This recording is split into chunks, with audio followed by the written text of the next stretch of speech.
Zion Williamson doesn't close the past 2 games for the Pelicans. Is this concerning, or is there a reasonable explanation? Plus, what did we learn about the Pels and their win over the Warriors and their overtime loss to the Hawks? It's Monday's episode of Locked On Pelicans. Let's go!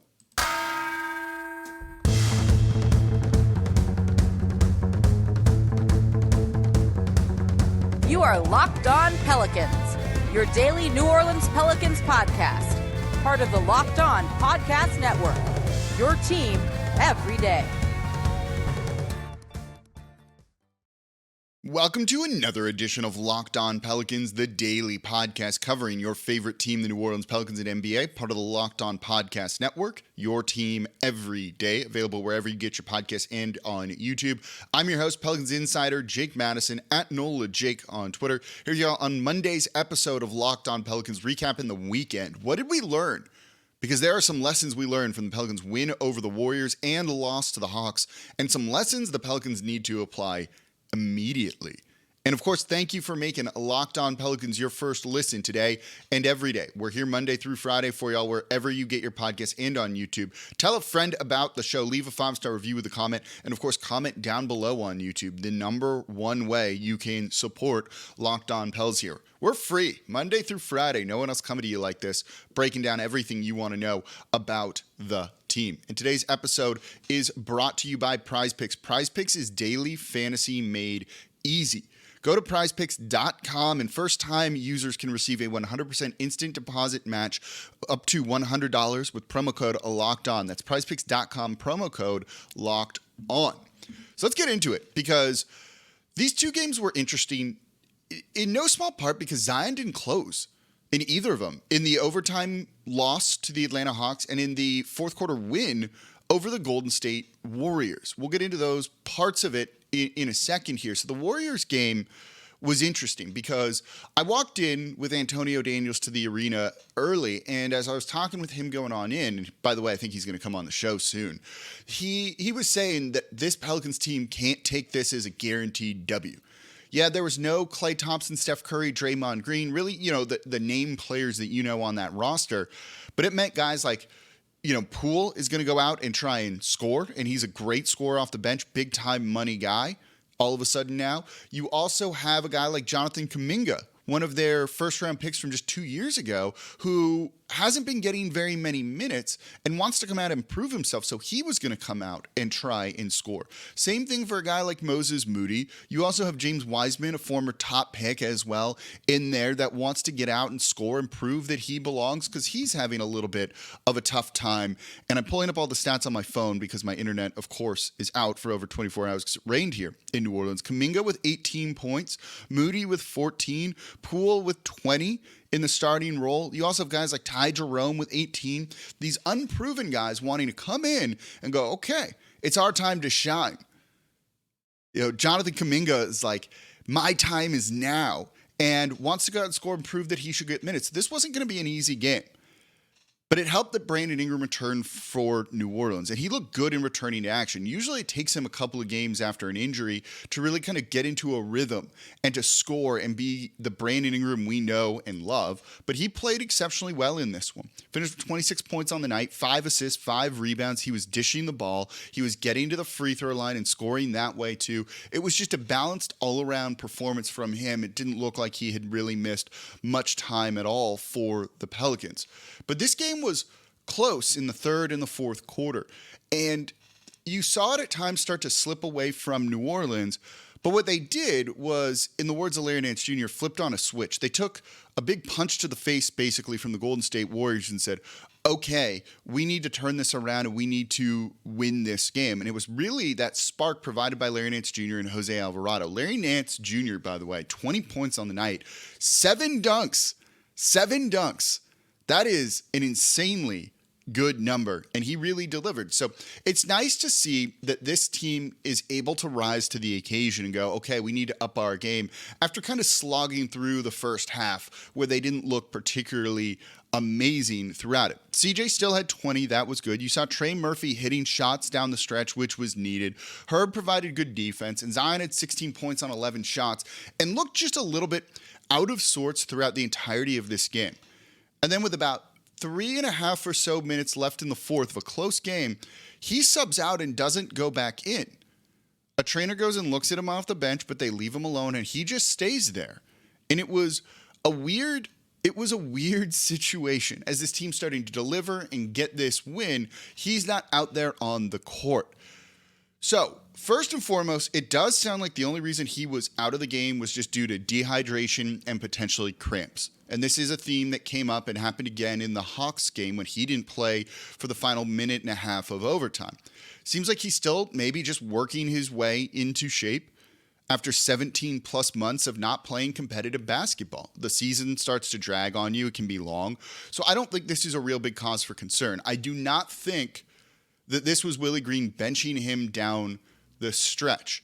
Now, his defense in this game was flat out awful. He was bad defensively. He was out on the perimeter. You could see the Warriors hunting for him, and he was getting beat. And when his man drove by him and got to the basket, it forced another defender to rotate over to cover for Zion, getting beaten like that, which meant that as that guy was met at the rim by a help defender, they kicked it out to one of the corners for an open Golden State three-point attempt for them to try and nail those. And they made 12 threes in this one, shot not an amazing percent, but it was those threes down the stretch, 37.5% for the Warriors is not a great number, is something that really hurt New Orleans and kept the Warriors in this one. Those defensive...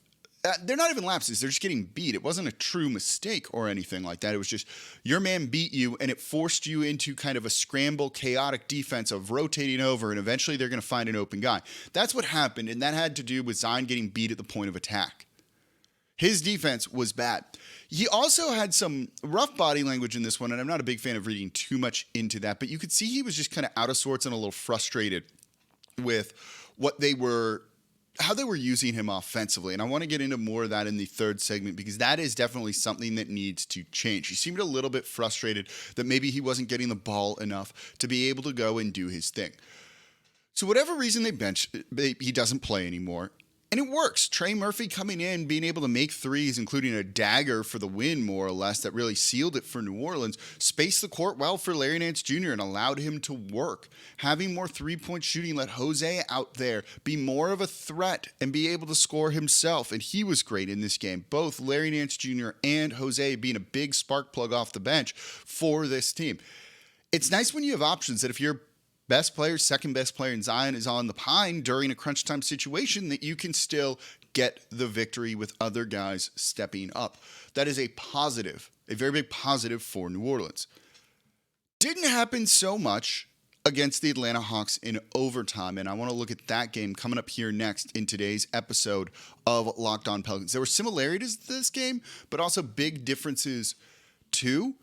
And then another crunch time game for the Pelicans, which is becoming a theme. So we'll look at that and then kind of how they fix some of the things to avoid these situations and just win running away in the third segment of today's show. Before we get to that, though, today's episode of Locked On Pelicans is brought to you by PrizePicks. Tonight, I'm taking Luka Doncic to score more than 26.5 points, LeBron James to have more than 7.5 rebounds, Kevin Durant to have less than 6.5 assists, and Steph Curry to have more than 3.5 three-pointers made. I love PrizePicks because it's super easy. It's daily fantasy in the simplest form possible. You pick 2 to 5 players, and if they go score more or less than their prize pick projection, you can win up to 10 times your money on any entry. It's that easy. And the best part is you're not competing against other people who do this for a living.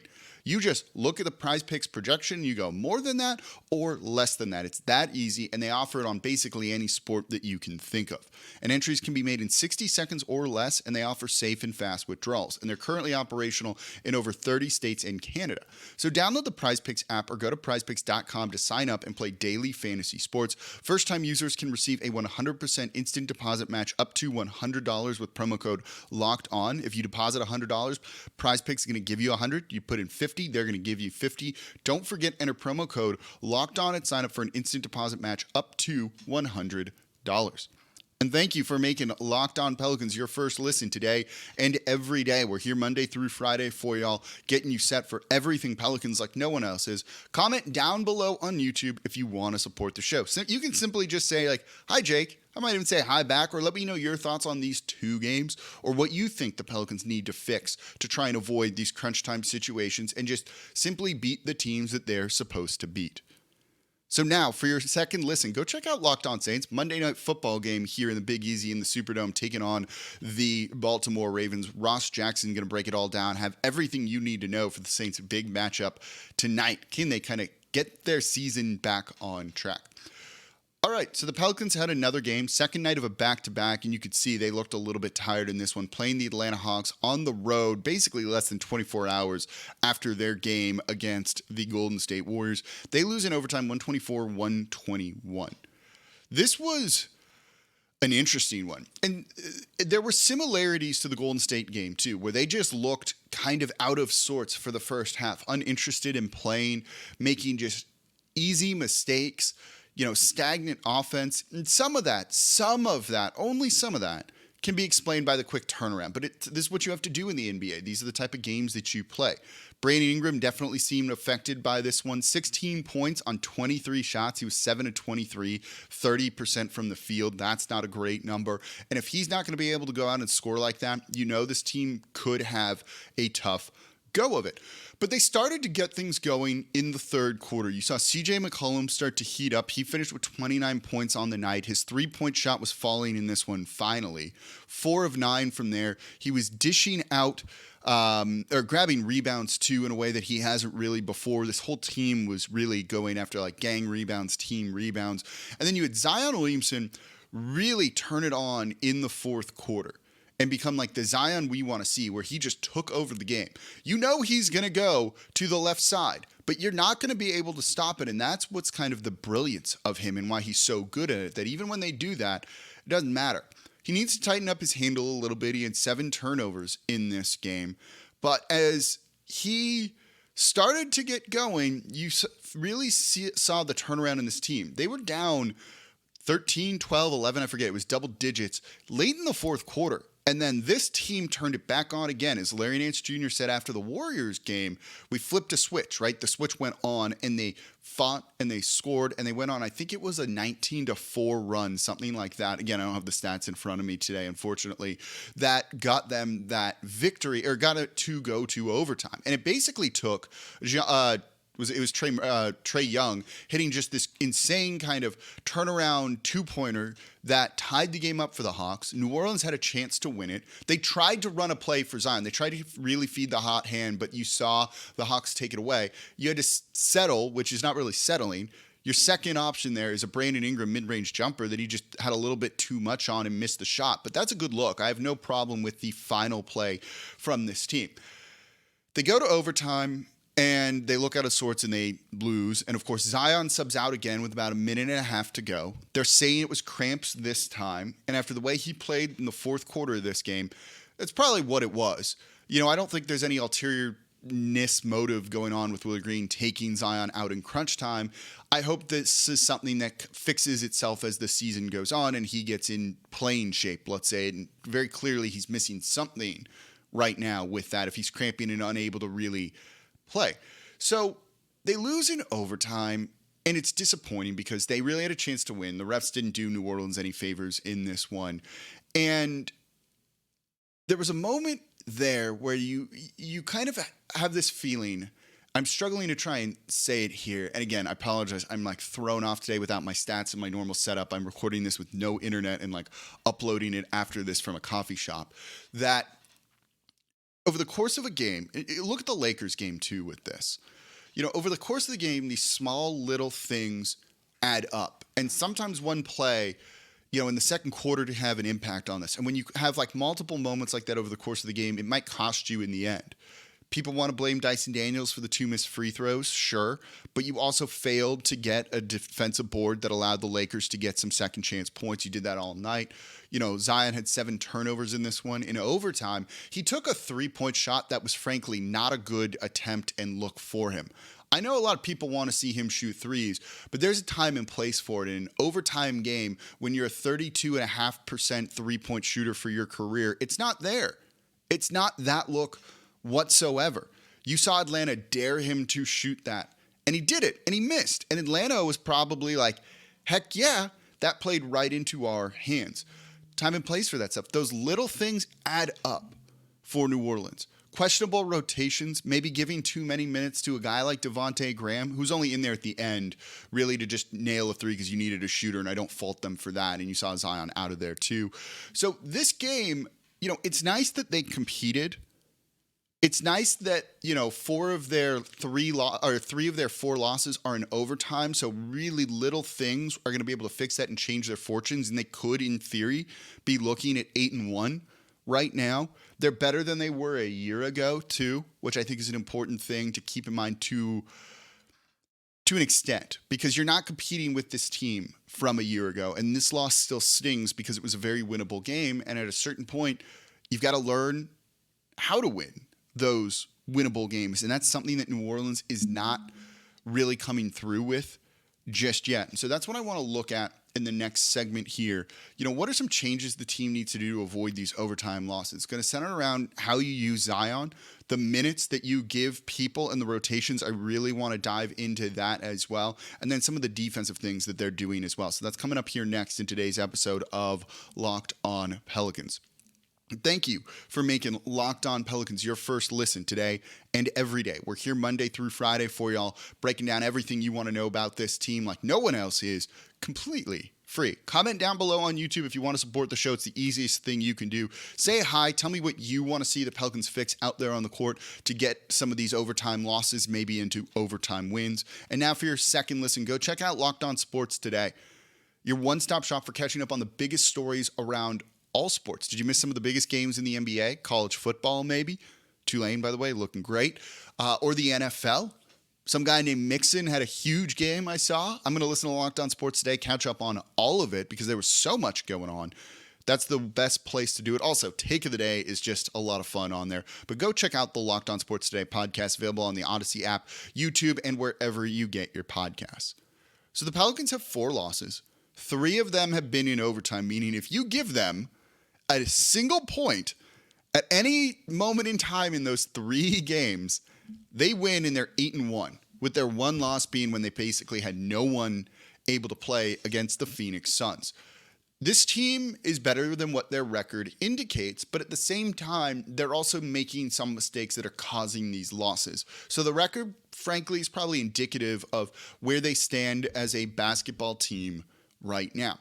So what do they need to do to avoid some of this and to fix things and win these winnable games, which is not what they're doing right now?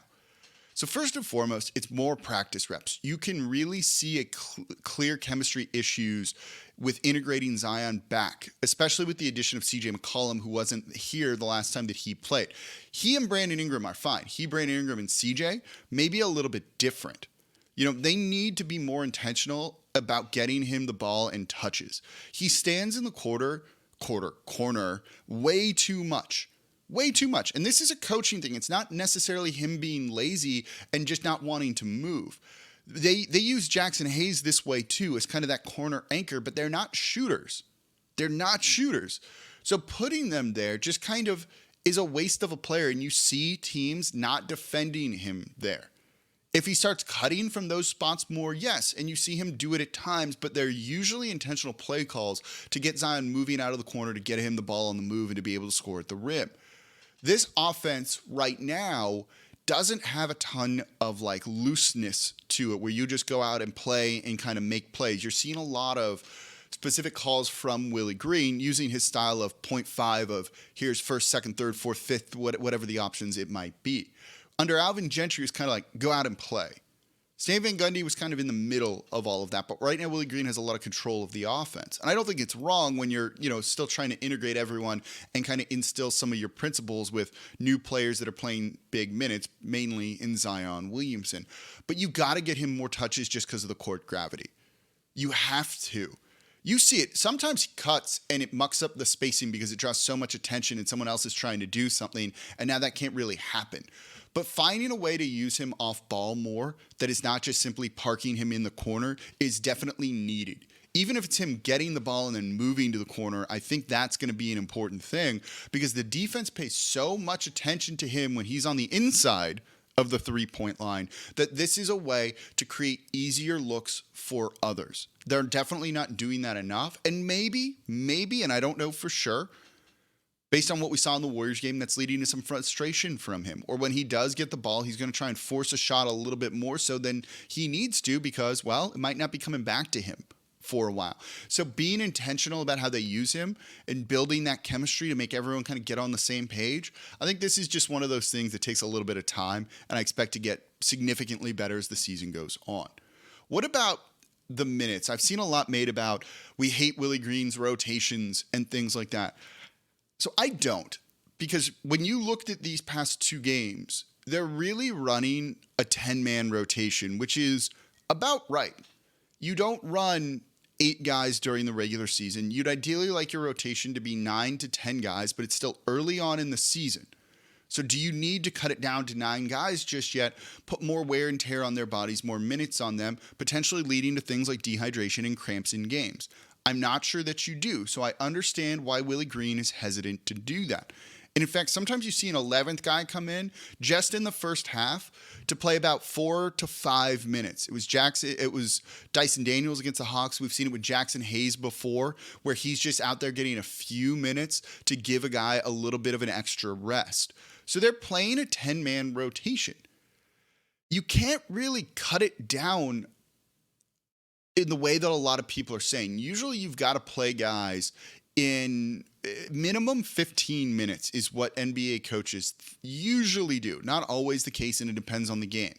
You want to get a guy a 7-minute run in the first half, a 7-minute run in the second half, because below that, they don't really get into the flow and the rhythm. They're going to be upset. And it's why you don't really see guys play like 3 minutes or 8 minutes or 12 minutes. It's usually 15 or no minutes.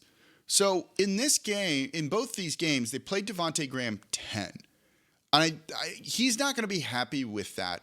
And you'd like to see those minutes go to Jose Alvarado or even to Dyson Daniels, I think.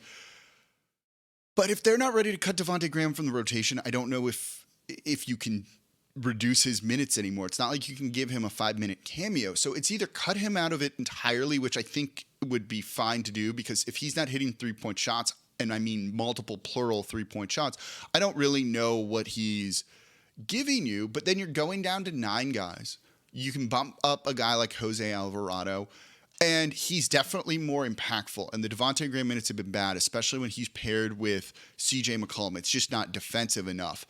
But I don't know. I don't hate what he's doing. I'd like the Devontae Graham minutes cut down, but I also don't mind that if they want to stick with a 10-man rotation. The only really other thing would be give all of Devontae's minutes to Dyson Daniels, but clearly the rookie's in the doghouse a little bit after missing those 2 free throws against the Los Angeles Lakers. So kind of being realistic with it, those are probably the moves to make. I just don't really know if those are going to realistically happen, but I would hope as the season goes on, they eventually kind of go to a 9-man rotation, because that end of bench starts to get a little bit thin for New Orleans. The top couple of guys off the bench feel very good about, and Jose has been so unbelievably impactful, and his shooting, his 3-point shooting, he's shooting over 40% from the season so far, is going to basically mean he's going to get Devontae Graham's minutes. At this point, I definitely think you can say that that's how it should be. But there's not a ton more minutes to give him if you want to run a 10-man rotation. So there's a trade-off to doing that, of taxing your guys more. But maybe that's what you need to do, especially in some of these close games, to make sure you're getting wins. But it is also, the 7th, the 8th game of the regular season, the 9th game, whatever it is right now, of the regular season. So, 9, they're 5-4. So I feel that it's okay right now. If we're game 40 having the same discussion, that's a problem. That's why I'm not panicking about what I see. That's not why I'm not getting up in arms over a loss to the Atlanta Hawks like we saw. As the season goes on, the stakes become higher. And this is something that you need to work out and fix by then. And hopefully they will do it. And that's going to really be the true test of Willie Green as a head coach, I think, this year. So let me know what changes you want to see the Pelicans make to the rotation, to their offense, to the defense as well. Let me know in the comments down below on YouTube. And that's going to do it for this episode of Locked On Pelicans. Thank you all so much for listening. It is a game day. I neglected to mention that. Taking on the Indiana Pacers. Should be a fun one. Hopefully going to be a win for New Orleans. And of course, I'll be back to recap that one tomorrow for y'all and get you set for the rest of the week, because the Pelicans have another back-to-back coming up very soon. I'm your host, Jake Madison, at NOLA Jake on Twitter, and I'll see y'all then.